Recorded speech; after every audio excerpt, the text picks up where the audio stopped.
Recorded in Chicago, Illinois, with your hosts, Ken, Matt, Neil, and Jeff. This is Triviality.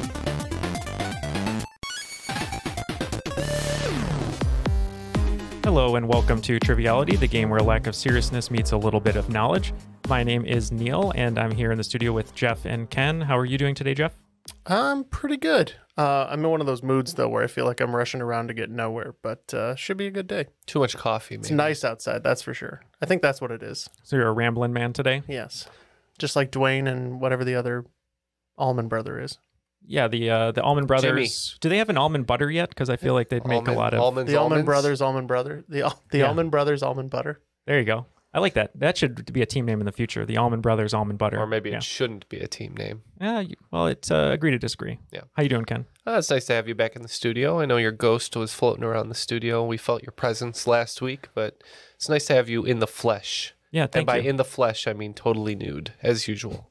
I am totally nude, and I was just experimenting with making the movie The Haunting, starring Catherine Zeta-Jones, a reality. So I was trying to see if I could haunt the studio, but do it as well as Catherine Zeta-Jones, even though she wasn't a ghost in that. But it was very effective. I did feel possessed at certain points. Okay. I well, felt good. those Swayze hands rubbing against my side, so... Well, that's all I hope for, is everyone feels my hands wrapped around them at all times. Matt, you're from LA, not really, but you're in LA. How are you doing today? Your hometown. Doing okay. Yeah, it just sounds like it's nice there, but it actually rained here today. But, you know, like the piece of garbage I am, I'm only happy when it rains. So Nice. That's fine. Nice.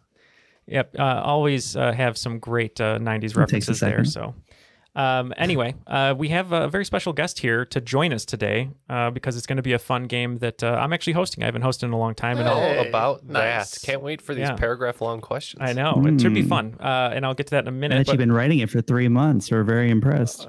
Even longer than 3 months. It's been 10 years in the making. Wow, 6 years before we started this show. Yeah, that's right.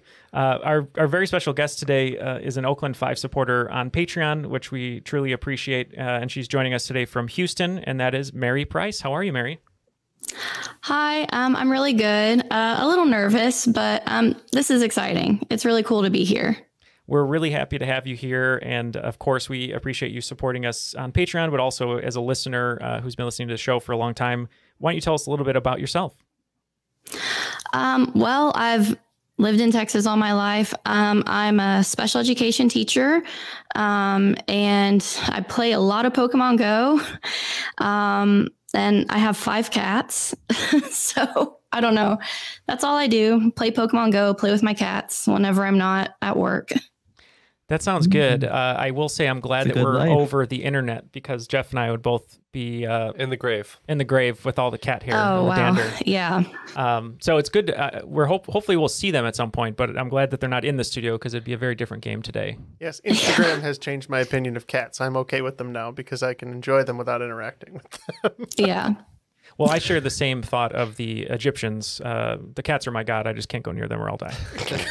Yeah. Well, thank you very much also for the hard work that you do in the special education area. We have, a lot of people that we know that work in that arena, and it's just great work that you do every day. So thank you for that. And Matt, you're going to partner with Mary today. Is that right? Yeah, we figured we're both pretty avid Pokemon goers. Picked one of our favorite Pokemon, the Porygon. I think we're going to be never Porygonna give you up. All right. Never Porygonna give you up. So I got to make sure I can say that 20 times. Ken and Jeff? And we are going to take the evolution of one of our favorite Pokemon, the Slowpoke, and be the Slow Bros. That's right. Mostly because we're just gym tired from the going back this week. All right, enough about the gym. We did this last week. / earlier today. Just to peel back the curtain. Yeah, what is the slow bro version of Gym Tan Laundry? Is it just not really going anywhere? What? Well, you're slow bros and, GTL, Gym Tan Laundry. I don't know what that means. It's Jersey Shore. It's a Jersey Shore. Well, Yeah. you can't make a Jersey Shore reference to me and Like we're expect gonna me get to it. Well, now I have Give no you confidence feedback. that you will do well on this game because it's a lot of pop culture. Do we have a Snooki rules reading? Cue it up. Let's go. Triviality Podcast is 2 rounds of 20 questions worth 10 points apiece. At halftime, there's a special swing round by this week's host. In the final round, players wager points they've earned for a chance to become the cream of the crop. The cream will rise at the top. Oh, yeah. It turns out we do not have a Snooki rules rating, She denied our cameo request. but we did have Gilbert Gottfried, so there you go. Yeah, it all worked out in the end. Okay, so today's game that I wrote is a themed game. Ken had a game maybe a month or two back that had a secret theme, and we had listeners submit what they thought the theme was. I think we had maybe 4 or 6 people that got it correct. I believe it was 4. 4, and then we put their names in a hat, and we had a raffle. No, we rolled a dice. Yep. And All right, I'm gonna correct everything that you're saying. Okay. We rolled a dice. We rolled a physical die because right. that's what It was me a and Jeff. D4, yeah. Well, that's what me and Jeff like to do. It seemed right. And the winner was Colin Steinhauer. Yeah. So Congratulations. The secret theme was in fact My Hero Academia characters. So good job. yeah. So thank you to everyone who wrote in. And same thing with this today. It's a secret theme. Just write in. You have 2 weeks from the date of this release, whenever it is released, and we will put your name in a hat if you get it right, and raffle off a T-shirt to you. So, all right, everyone. Let's start with question 1, as you do in trivia. Good place to start. Better known in recent years as an app connecting you with your favorite celebrities who provide custom video messages, Cameo, who we were just talking about, is also the name of an American funk band whose highest charting single, released in 1986, gave us what 2-word phrase that no matter where you say it, you'll know you'll be heard? Yeah, we're locked in. That's good. Any ideas, Mary? I'm drawing a blank right now. My first thought was word up, but I don't think that's right. I don't know. Do you want to go with that? Yeah. 2-word phrasing. Yeah, let's just go with that. Unfortunately, I don't think I have anything better. All right, Matt, come on. Tell me what's the word. The word up. We went with word up. Mm-hmm. Points to both teams. It is word up. Oh, wow. Oh, wow. Okay. I was in the studio waving my hands in the air like I don't care, so. Yep. And Mary, you may have heard it with a very particular inflection. The tell me what's the word up. That's weird. Okay. Sound. Yeah. Yeah. All right. Well, we great. weren't getting away without you doing that. No. That's all the questions here are written Right. just for me This to. is how this show works. Yes. It's all opportunity. They all have a built-in impression. That's right. All right. Well, points to both teams. Great way to start the game. Let's go to Next question question. 2. Christopher Walken. To a bar. I actually did have a Christopher Walken question, but I cut it. So we'll bring it in later. Question number 2. Dating back to at least 190 BCE in China, and at times taking on an occult, mythical, or artistic significance, puzzle boxes of recreational mathematics that contain numbers which add up to the same total in each column, row, and main diagonal are known as what? The Yep. origin of that I know. is different. Okay. know. Different. Okay. Yeah. All right. We're locked in. I mean, it sounded like a Sudoku puzzle, but is that right? Mm-hmm. Yeah, I remember back when newspapers still existed. This was one Yeah. of the things that people would do at work. That's what it sounds like. So are you good with just locking in with Sudoku? Sure. Yeah. Yeah, so our puzzle was that Sudoku is Japanese in origin in terms of naming convention, but we are saying Sudoku. Unfortunately, no points to either team. Sudoku usually deals with 9 squares that go up from 1 to 9. This is actually called magic squares. And magic squares, all column, row, and main diagonals add up to the same total. So they're kind of a unique, puzzle that I found. I thought was really interesting. Okay. Mm-hmm. All right. Moving right along to question 3. We're going to stay in China a little bit. In Chinese culture, there are 4 plants that represent the 4 seasons and are collectively referred to as the 4 gentlemen, or the nickname of Triviality.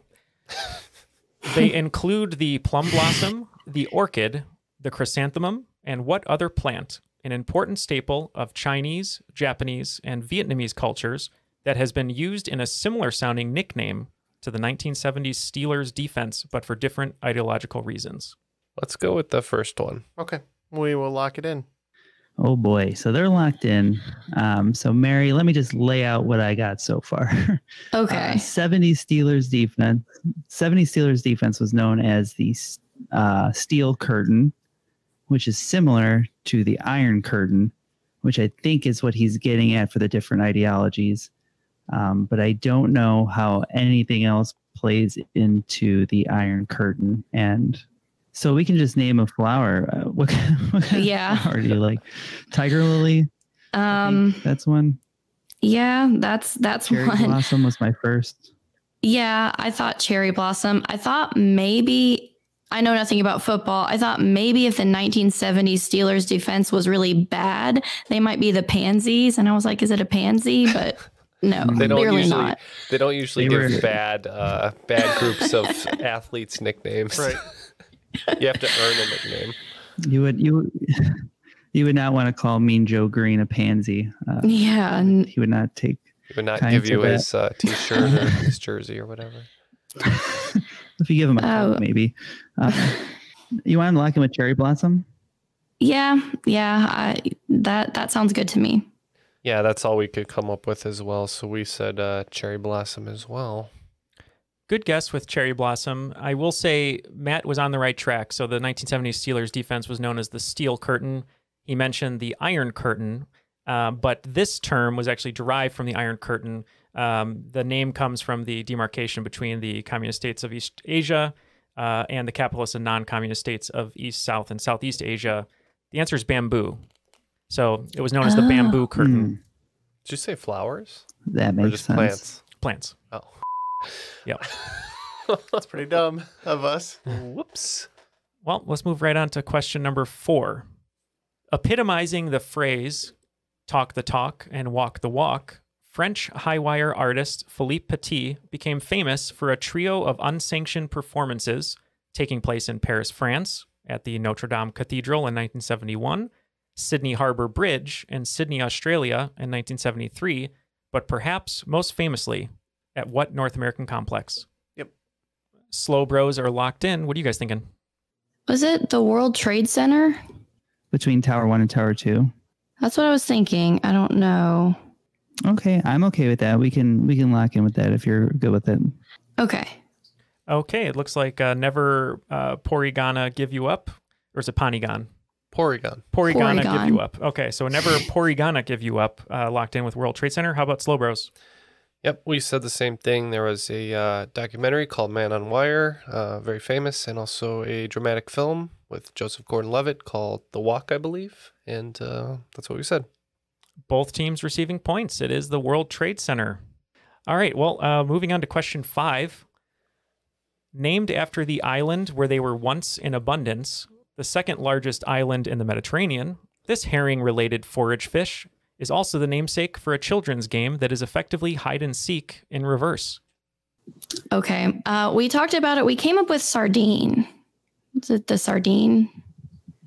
Okay, and that's your locked in answer? Yes. Okay, so they're locked in with sardine. Jeff, you're convinced that Sardinia was not the second largest island, but we couldn't come up with another fish, right? Yeah, so we went Sardinia Sardine. for sardines. And it is sardines. Points to both teams. Yep, looking at a map, Cyprus is way smaller than I thought. All right. Well, after 5 questions in the first round, it's tied at 30 points. And just for the listeners at home, your theme answers are Word Up, Magic Square, Bamboo, World Trade Center, and Sardines. All right, let's move right along to question 6. I'm going to give everyone a U.S. state tri-bond. So that means I'll give you 3 facts about one state, and you just have to name what state I'm talking about. This is a state in the United States. Fact 1. Its capital city contains an airport named after civil rights activist Medgar Evers. Fact number 2. It was the first state to ratify the 18th Amendment prohibiting the manufacture, sale, or transportation of intoxicating liquors. And fact 3. John Grisham's first novel, A Time to Kill, takes place in this state. All right, we are locked in with a guess here. I know a little bit about Medgar Evers, but the other stuff we're lost on. I'm not really sure about this one. Do you have any thoughts? My first thought was Mississippi. Okay. When I think he said civil rights activist. That's the area that I tend to go to. That makes sense to me. I don't have a better, anything else I would say would just be a guess. So I'm fine with Mississippi if you are. Okay. We can lock in with Mississippi.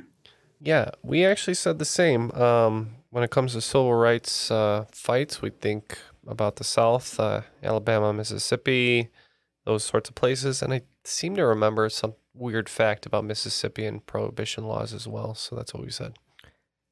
Okay, as the star of A Time to Kill, Matthew McConaughey says, ISSI. Yeah, it's Mississippi. I was just going to ask you how to spell it. That's one of those ones, one of those words where anytime I look up something about Mississippi or I'm writing Mississippi, even now as an adult, in my head I go, ISS, IPPI. All right. Well, you guys are actually doing really well. I'm glad. I was worried that this game might play a little bit too hard, but strong competitors today. It's taken a lot of reasoning, honestly, but we're landing it. Yeah, you are. I'm trying to give you clues, but I'm also trying to put you in the wrong direction just to see. All right, number 7. Super Famicom and Mega Drive might sound like rival kaiju, but are in fact competitors of a different variety whose rivalry started when they were released in Japan in 1990 and 1988, respectively. You might know these titans of their industry by what other names? So I think these are the mid-90s consoles. So it's probably Super Nintendo and Sega Genesis, right? Early 90s. Yeah. Yeah. So we're going to go Super Nintendo and Sega Genesis. Okay. And Porygon? We're going to say the same thing, the Super Nintendo and the Sega Genesis. Both teams getting points, Super Nintendo and Sega Genesis.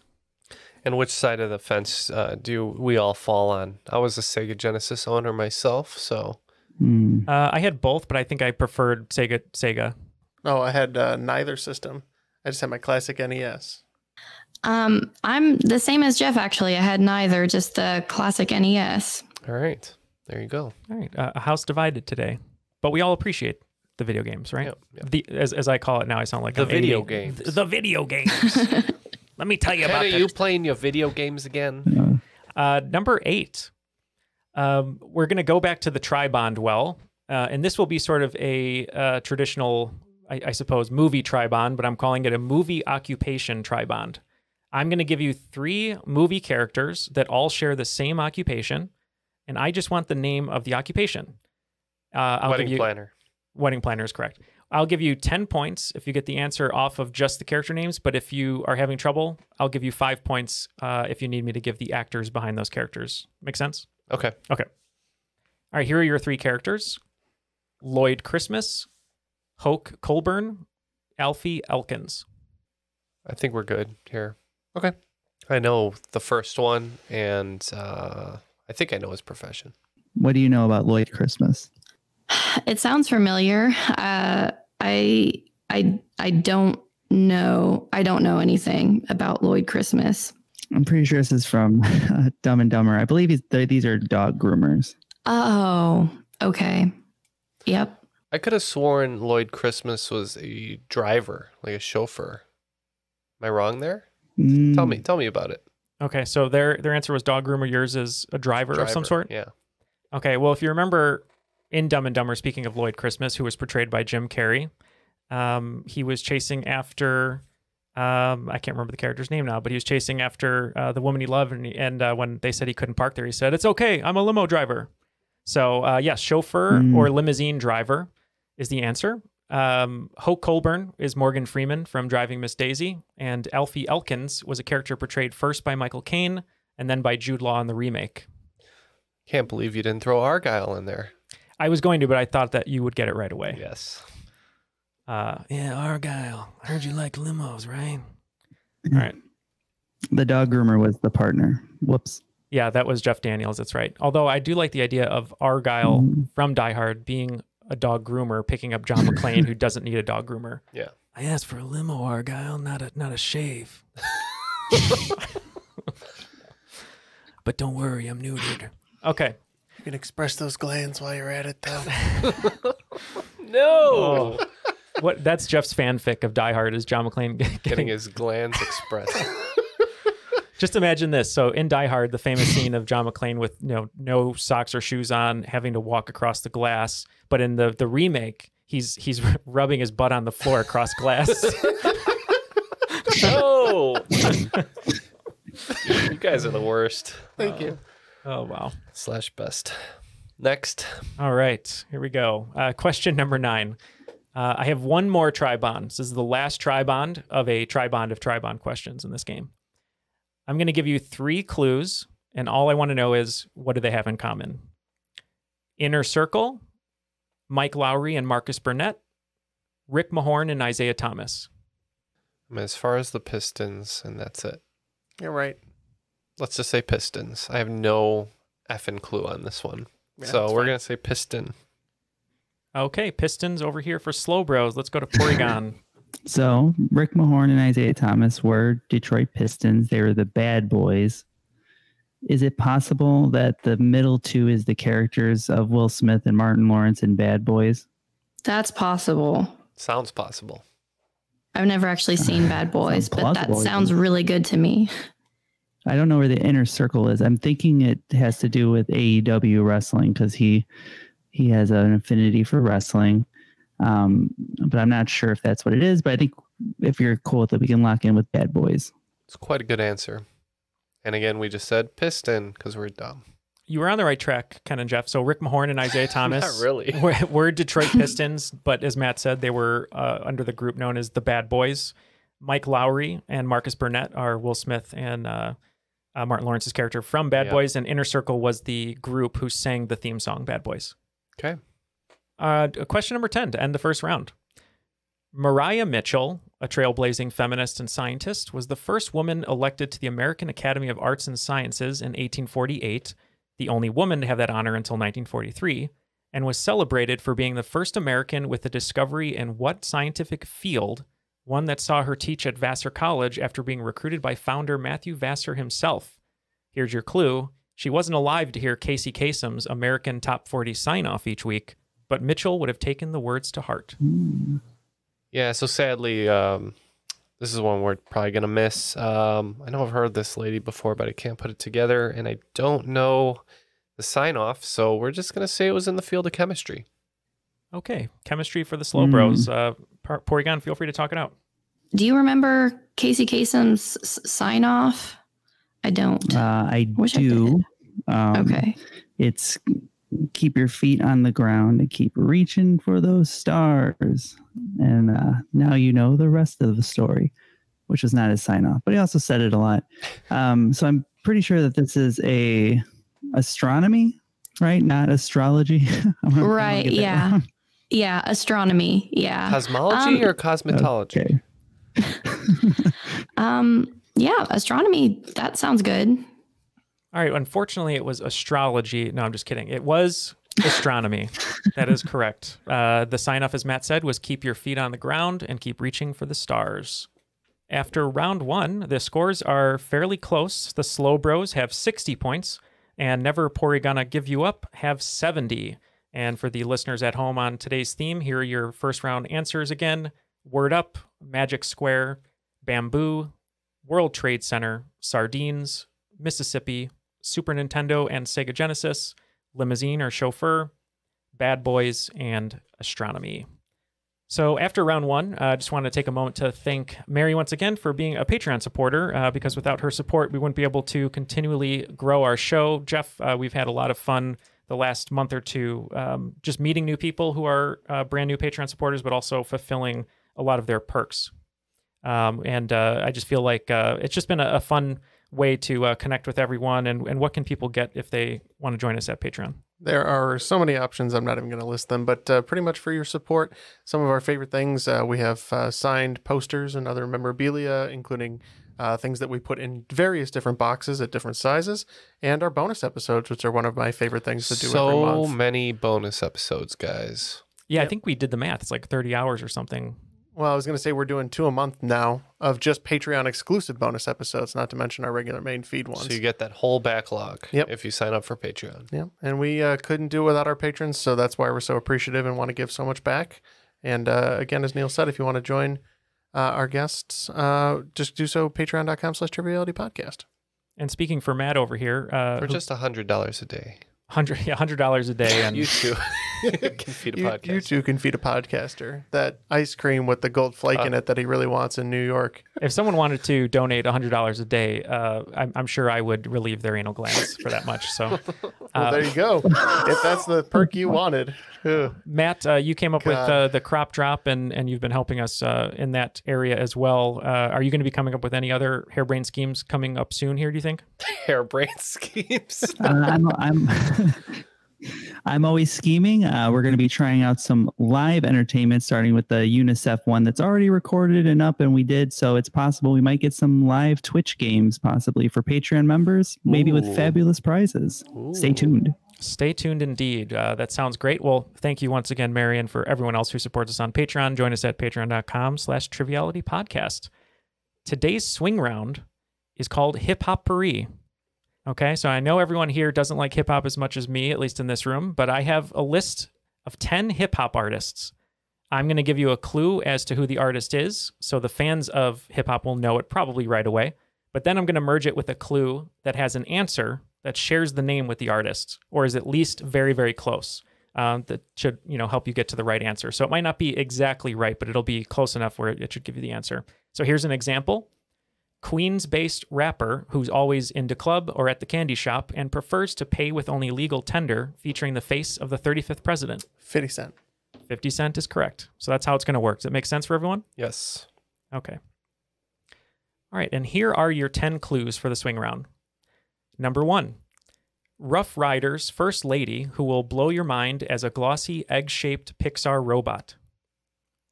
Got it, Ken. Number 2, A Tribe Called Quest's most abstract member who is mostly used as a generalized trademark for cerumen removal. Number 3, Trinidadian American who takes the Black Street to get her home so she can watch her namesake seek revenge in a 1974 blaxploitation movie with Pam Grier. Number 4, duo from East Point, Georgia, who are constantly apologizing to their mother-in-law about being rejected and ostracized by their social group. Matt liked that one. Oh my God. That's a good one. Number 5, former Diddy collaborator and rapper turned ordained minister turned rapper again, who feels so good to be welcome back he could just be the ornamental club and symbol of royal authority to the UK Parliament in order for it to pass laws. What? Number 6, hip-hop collective headed by a Detroit rap god who rolls into parties to help D&D players get damage for large weapons carried by raging barbarians. Number 7, grill-mouthed king of crunk who snapped his fingers and turned the East Side Boys into merry men with his quarterstaff by his side.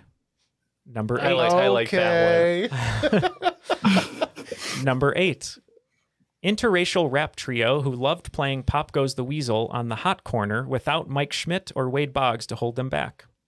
Number 9, 606 multi-hyphenate who followed God's plan to attend university in Des Moines, Iowa, studying male ducks.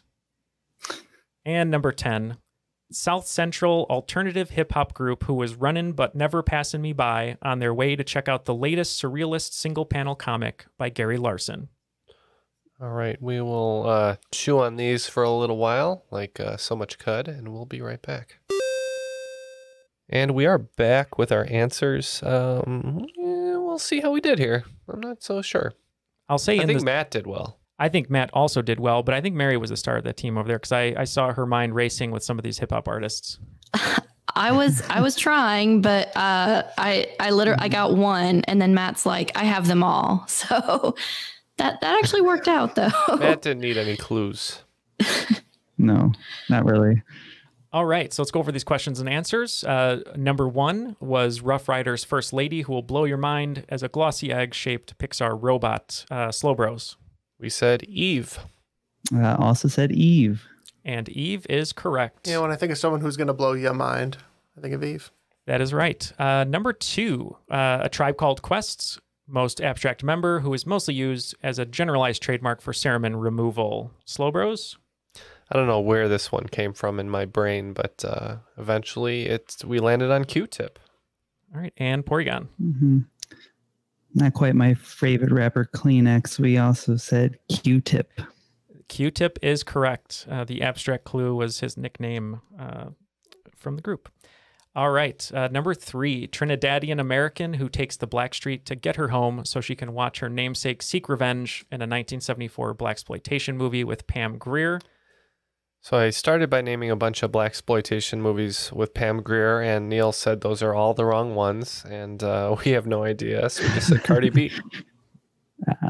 We kind of kicked around Rihanna for a little bit, but we're pretty sure she's from Barbados. I think this is Nicki Minaj. Ooh, no points for either team. This is going back a little ways, sort of, I guess, the first renaissance of female rappers, along with Lil' Kim and whatnot. This is Foxy Brown. You said it, Ken. You just didn't go with it. Oh, that's right. Didn't know that was a rapper. Yep, Foxy Brown. And then the Blackstreet Clue is Never heard of her. One of her most famous songs is with Blackstreet. Sorry, Foxy. Never heard of you. All right, number 4. I think everyone got this one. It's one of my favorites. Duo from East Point, Georgia, who are constantly apologizing for their mother-in-law about being rejected and ostracized by their social group. Oh, hey, yeah, we got it. Outcast.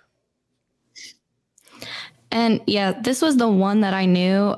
We also said Outcast. Outcast is correct.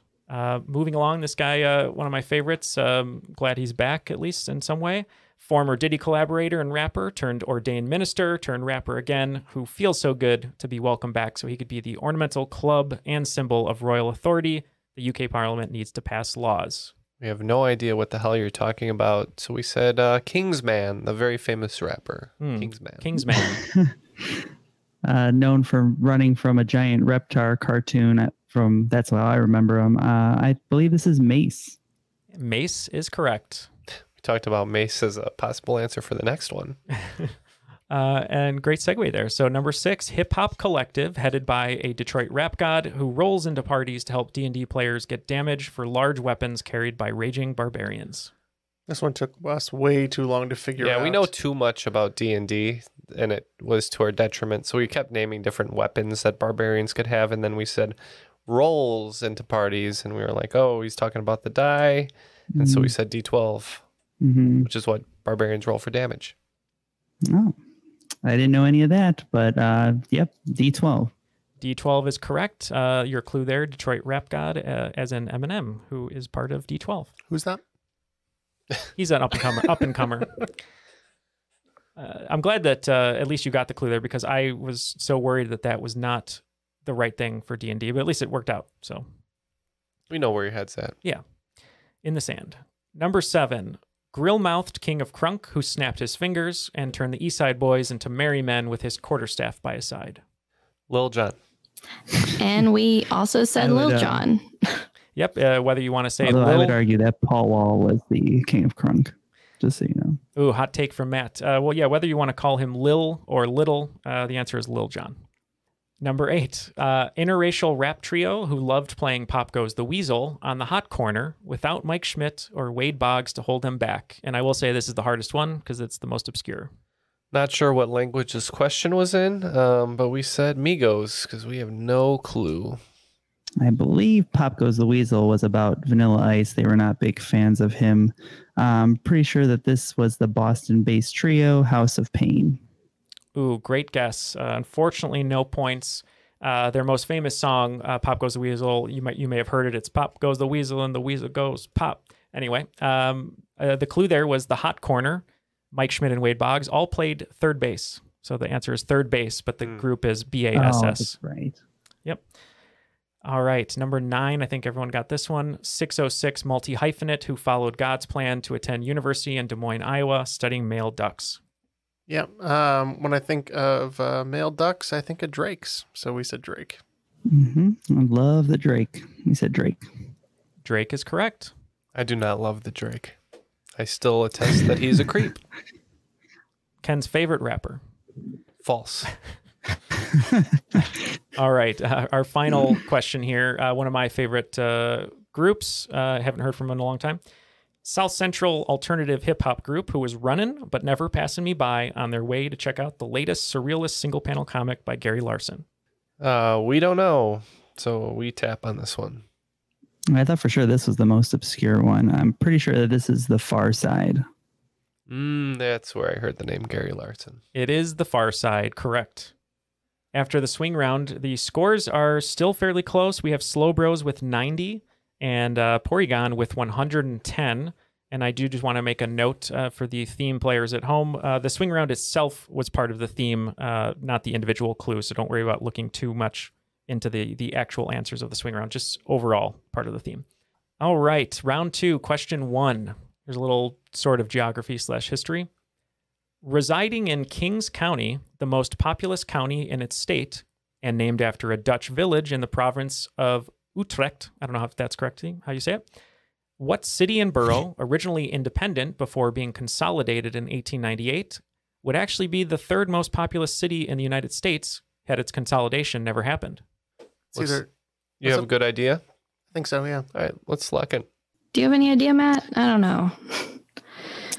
Well, I'm pretty sure that it's one of the either like Long Island, Brooklyn, or Manhattan. Most of those were named after, I think, Dutch regions. I think Brooklyn makes the most sense to me because I think it's on the outskirts, not like in downtown New York.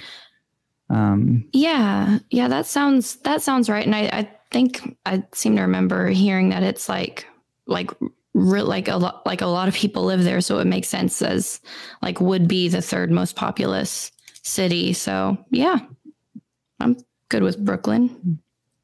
Yeah, I'm pretty sure of the 5 boroughs of New York, this is the most populated. We said Brooklyn. Everyone's getting points. It is Brooklyn, New York. Number 2 in the round.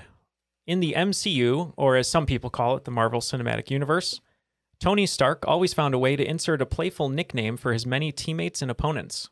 Point Break, Shakespeare in the Park, and Lebowski are just a few of the names that he gave to Thor, the god of thunder himself. In Captain America Civil War, what fitting nickname did Tony give to the newest and youngest Avenger, his protege, Peter Parker?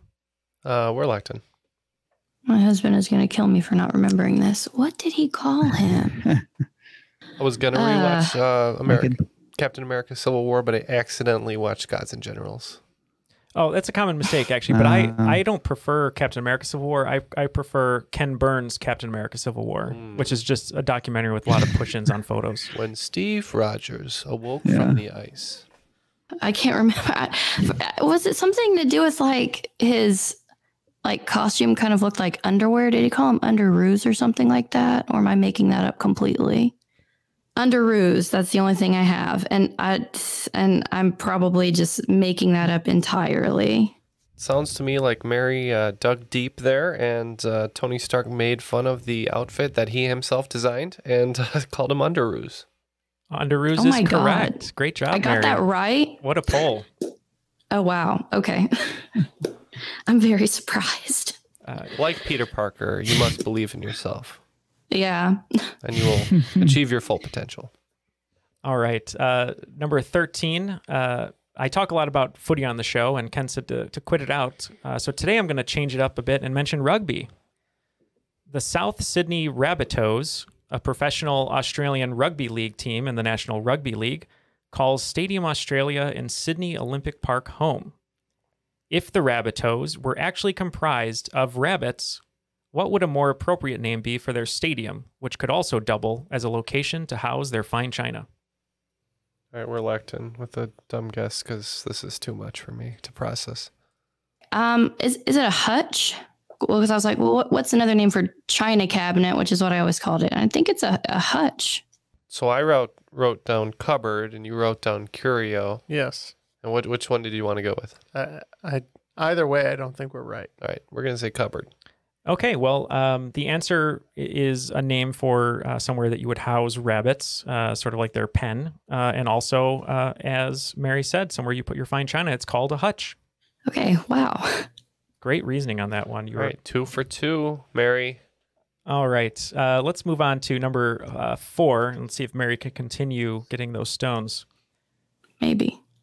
Named for its shape, Mount Corcovado, which translates into English as hunchback, features a sharp, rocky peak that holds the world's largest Art Deco sculpture, completed in 1931, and was designed in the image of what familiar subject? All right, we're going to lock in on this one. I think it said it was made in 1931. I don't know if the year helps at all there. Is it the Jesus that overlooks Brazil or whatever that is? Is that, you know what I'm talking about? Yeah. Yeah, maybe it is. Do you want to go with that? Yeah. Yeah, actually, that makes sense. What is that one? I can't remember. What is the name of it? Well, just the Jesus, I guess. I forget. The Jesus sculpture in Brazil. Yep, you only need the subject. So, Yep. Okay. Yep. Jesus. Yep. I believe this is the Christ the Redeemer sculpture. That's Jesus. Yep, clue there, designed in the image, or I suppose in his image. The answer is Jesus, Christ the Redeemer. All right, so let's move on to question 5. You all are doing very well this round, so maybe I'll see if I can stump you here. Number 5, Amenius Sleepus is not a spell used in Harry Potter or a John Milton epic poem, but is a track from what Green Day album that won a Grammy Award for Best Alternative Music Performance and remains their highest-selling album to date? I have a good idea. Okay, let's go with it. I'm so I don't think that their early stuff got a lot of love from the awards type stuff, but I think American Idiot kind of did. Yeah. That would be my guess. That was kind of their biggest mainstream type breakthrough. So if you're okay going with American Idiot, we can lock in with that. Yeah, that sounds good to me. Well, he said Sleepus, so I thought maybe it came from that Insomnia album. So I said Insomniac. What's it called? Insomniac?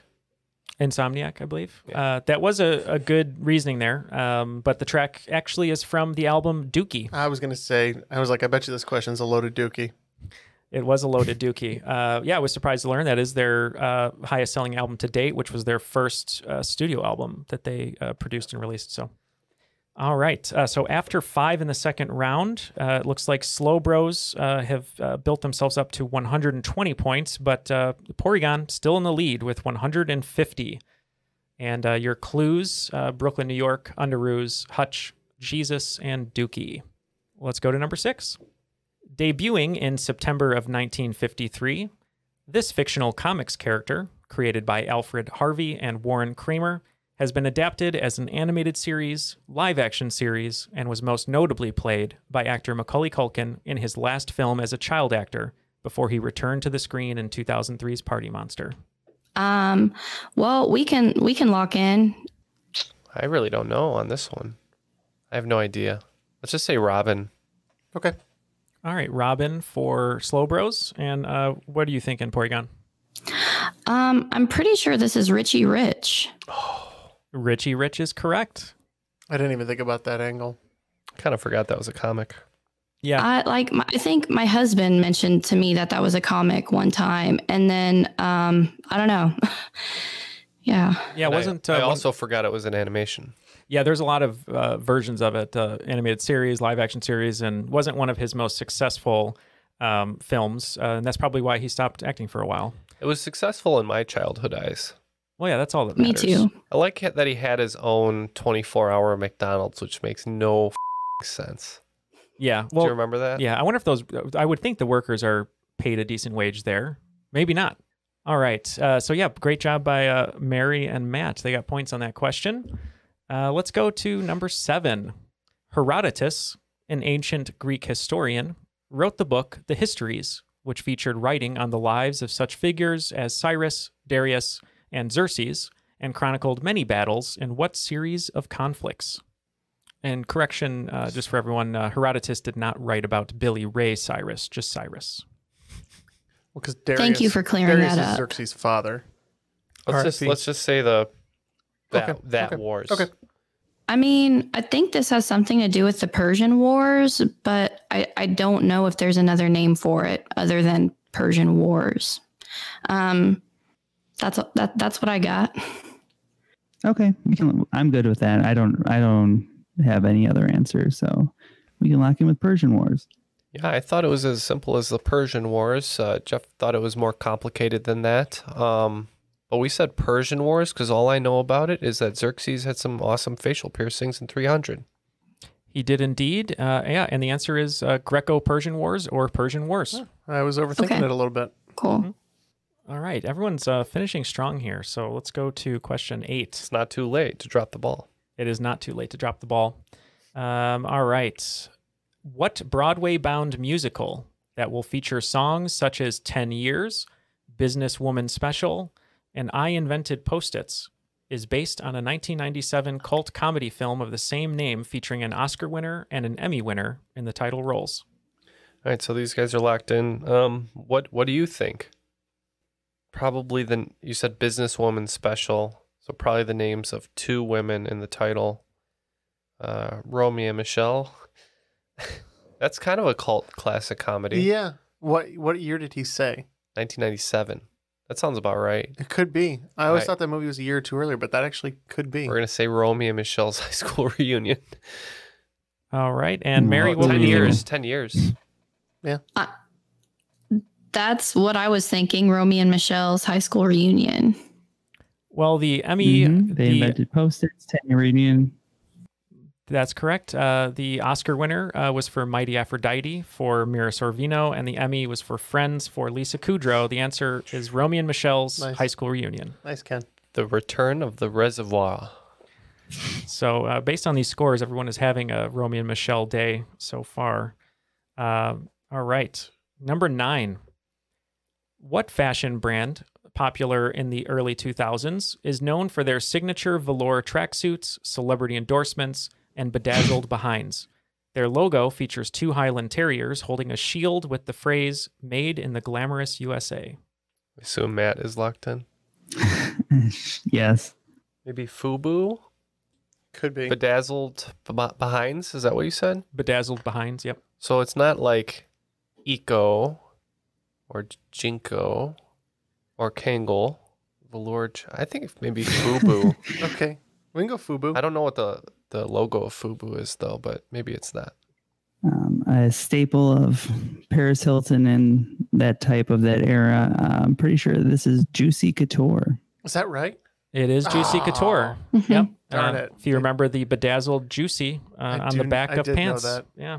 Sorry, Yeah. Ken. I didn't know that was a brand, so Yeah, I didn't either. I'm all good. All right. I Last was a fashionista back in the early 2000s. you took inspiration. Usually it was Vans shoes and usually it was zip-off pants. Mhm. You know, the kind where they convert into shorts. And Matt, do you have any Juicy Couture velour tracksuits? I had a South Pole velour tracksuit. Ooh, I remember South Pole. All right. I could only afford a North Pole, but just wasn't as cool. All right. I wasn't juicy enough for any of that.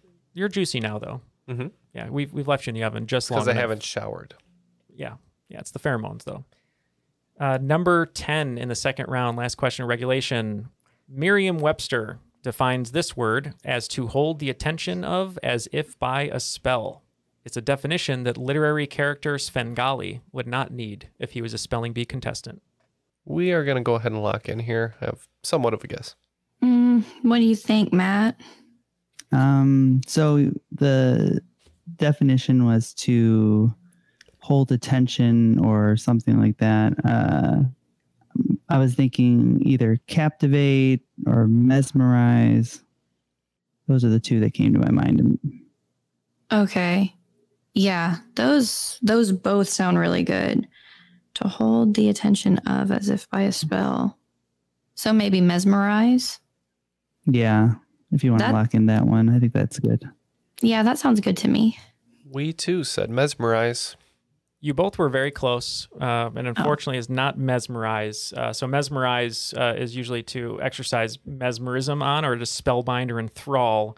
But Svengali, the character in the famous book and the story, he hypnotized his subject, which put them under hypnosis, which is different than mesmerize. So close. I disagree with the judge's assessment, but since we both missed it, I'll let that one go. no, it feels like 2 parts of I'm the gonna System of a Down album. You know what? I'm going to resent Neil for the rest of my life over that question. All I'll say is Svengali did not mesmerize. He hypnotized. So that's why I put Svengali in there. So there would be no questions about that answer. But anyway, all right. So your clues for the second round, listeners: Brooklyn, New York, Underoos, Hutch, Jesus, Dookie, Richie Rich, Persian, Romy and Michelle, and Juicy Couture, and Hypnotize. I have no idea what this is. All right. Let's get to the final round. Hear these categories real quick so I can see what you're going to wager. But in order to do that, we have to get our scores, which are still kind of close. We have Slow Bros with 140 and Porygon with 190. So anybody's game still. Within reach, but not that close. Not that close, but yes, anybody's game still. Here are your final round categories. Number 1, a common thread. Number 2, Angry Larry Birds. Number 3, fashion imitating art. Number 4, Peter, Roger, and Bugs. And number 5, modern times. All the wagers are now locked in. I'm going to read these questions, and we'll see how everyone does. Number 1 in the category of a common thread.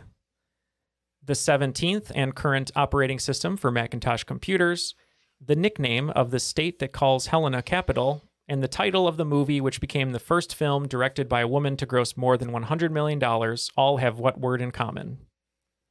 Number 2 in the category of Angry Larry Birds.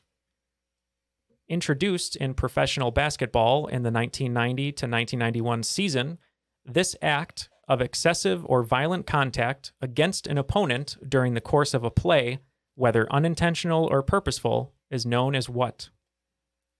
Number 3 in the category of fashion imitating art. Barbara Kruger, a conceptual artist known for her subversive, bold, or philosophical statements on feminism or anti-capitalism, once called what famous skateboarding and hip-hop lifestyle brand a clusterfuck of totally uncool jokers, after many saw a striking resemblance to her work on their now famous logo. Some say it's just a love child of fashion and art, and the debate hasn't been taken to court just yet, but it's hard to deny the direct similarities when the logo uses her signature red box and bold white Futura text. Number 4 in the category of Peter, Roger, and Bugs. Music artist Bad Bunny has had 2 back-to-back years of breaking records and achieving firsts. Among his many achievements on the charts and in the WWE ring, Bad Bunny not only became Rolling Stone's first Latin urban artist to grace their cover, but then topped that by becoming only the second male ever to star solo, fittingly, on the cover of what iconic publication's first digital issue. And number 5 in the category of modern times, the Hans Wilsdorf Foundation provided assistance to many famous thrill seekers throughout history, including Mercedes Gleitz, the first British woman to swim the English Channel, Sir Edmund Hillary on his climb of Everest, and James Cameron as he explored the depths of the Mariana Trench. Despite being registered as a charitable foundation, the foundation makes loads of cash with products such as the Sea Dweller, the Yacht Master, and the Oyster Perpetual, sold under what more recognizable name? We got that one, Ken. All right, we have the questions. Let's see if we have the answers. We'll be right back. All the answers are now locked in. Let's go through these questions one more time and get to the competitors' answers. In the category of a common thread, the 17th and current operating system for Macintosh computers, nickname of the state calling Helena capital home, and the title of the movie, which became the first film directed by a woman to gross more than $100 million, have what word in common? Let's go to Porygon. What is your answer and wager? We wagered 20 on this one. I think that the state is the Big Sky state. I'm pretty sure that Penny Marshall directed Big. I think that this is Big. Yeah, and we wagered 15. We think that the current operating system might be Big Sur. So we said Big as well. Points to everyone. That is correct. Big Sur, Big Sky Country, and the film Big. All right, number 2 in the category of Angry Larry Birds. Introduced in professional basketball in the 90-91 season, this act of excessive or violent contact against an opponent during the course of play, whether unintentional or purposeful, is known as what? Slow Bros? For 0 on this one, in hockey, it's known as roughing, so we said roughing as well. Okay, and Porygon? We wagered 30, and I think in the future it'll be called the Draymond, but for now they're calling it a flagrant foul. points to Porygon. It is a flagrant I was wondering foul. about that. I was thinking about that scene from The Office where Michael gets hit and he calls it a flagrant intentional personal foul. He covered all the bases. All right. Number 3 was in the category of fashion imitating art. Basically, to bring it down and whittle it down here, basically, I was just looking for the name of the famous skateboarding and hip hop lifestyle brand that many think ripped off artist Barbara Kruger. So what did you have, Porygon? Mary? Oh, okay. We had, well, Matt knew this one. It's Supreme. Ooh, we have a different answer on this one for 15 points. We said Obey. Great guesses. Obey also kind of was inspired by Barbara Kruger. But if you had the clue, if you found the clue in the question of Love Child, which is a song of the Supremes, and they haven't gone to court yet, the answer is Supreme. Okay. Number 4 in the category of Peter, Roger, and Bugs. Bad Bunny has been on some covers recently, and he's been breaking records. But I just wanted to know, what is the magazine or publication that he was the second male ever to star solo on? And let's go to Slow Bros. No idea on this one, so we just guessed Teen Vogue. Okay, and Porygon? Mary, you had this one. I did, actually. This was, I think, the only one I had. We wagered 20, and it's Playboy. And as I said, fittingly, Bad Bunny on the cover of Playboy. Oh. 20 points. All right, and our final question of the game. The Hans Wilsdorf Foundation provided assistance to a lot of thrill seekers, and they're actually a charitable foundation despite making a ton of money, but they do have products called the Sea Dweller, the Yacht Master, and the Oyster Perpetual, among others. What is their more recognizable name? For 15 points. I believe those are all products of Rolex. And Porygon. Yeah, we weren't sure. We wagered 20 and went with a different high-end luxury brand and said Tesla. The answer is Rolex. Okay, all the scores have been tabulated, and for the listeners at home, your clue answers are Big, Flagrant, Supreme, Playboy, and Rolex. The final scores, Slow Bros with 140 points, but today's cream of the crop, all the stones collected, Porygon with 260 points. The crown of the crop. Nobody does it better. Good Oh my gosh, job, wow. guys. I know when we've been well and thoroughly lick-a-tongued, Ken. Very good, very good. Mary, you did a great job. I know you had some reservations before we started about being nervous, but you did a great job as a competitor today. You were a lot of fun to hang out with. Any shout-outs you'd like to give? Anything you want to talk about? Let it fly. Well, just thank you so much for having me on the show. This has been really fun, and I couldn't have done it without Matt. Like we kind of seem to be able to cover each other's weak areas, so that was really cool. This is awesome. I guess I'll shout out to my husband Jeff because we listen to the show together, and I'm sure we'll listen to this one. Strong name. Yeah, yes, and he also has a beard, so. This has just been really great. So thank you so much. Our pleasure. Thank you so much for not only supporting us on Patreon, but for spending some time with us today. We really appreciate it. Great game, everyone. If you think you know the theme, make sure to email us. And after 2 weeks, any correct guesses will go into a raffle, and we'll raffle off a T-shirt. I do want to say a big thank you to Louis DeRojas for playtesting this, Eric Eade, and then also Eric Walling, both of the Benchwarmers Trivia podcasts, for giving these a read through. And for Jeff, Ken, Matt, Mary, my name is Neil, and that was Triviality.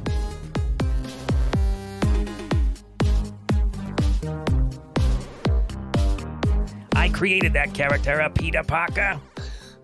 It's like Stan Lee, like over your shoulder, trying to play Nintendo, just bugging you. Have you ever had a churro? What are you talking about? It's a delicacy from Spain. Okay. All right.